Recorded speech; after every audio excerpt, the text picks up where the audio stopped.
อาจารย์ที่มีอายุพรรษามีการศึกษามีภูมิธรรมที่สูงกว่าเก่ากับผมขอถวายความเคารพแสดงความนับถือ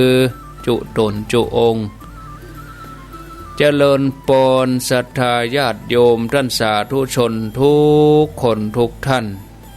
ป้าอุ้ยแม่อุ้ยนักศีลนักบุญเท่าแก่น้อยใจยิ่งตั้งหลาย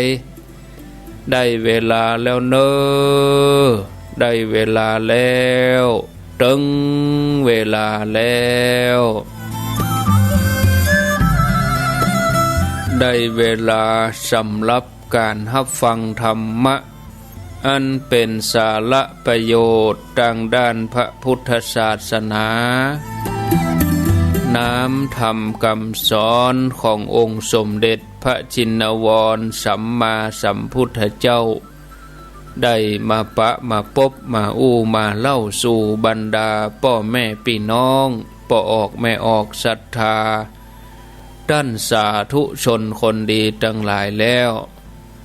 ไผที่ยังบ่ลุกก็ลุกมาได้แล้วเนอตื่นมาได้แล้วลุกมาได้แล้วญาติโยมท่านทั้งหลาย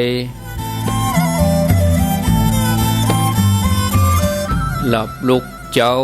กินผักตังไปหลับลุกควายกินผักตังเกาลุกเจ้าได้หลายลุกควายได้น้อยหลับลุกเจ้าเป็นเจ้าตังหลายหลับลุกควายป่าเฮือลูกหลานเป็นนี่เป็นข้าเนอตื่นมาเฮียเนอลุกมาเฮียเนอลุกเนอลุกเนอลุกลุกลุกลุกลุกตื่นตื่นตื่นตื่นตื่น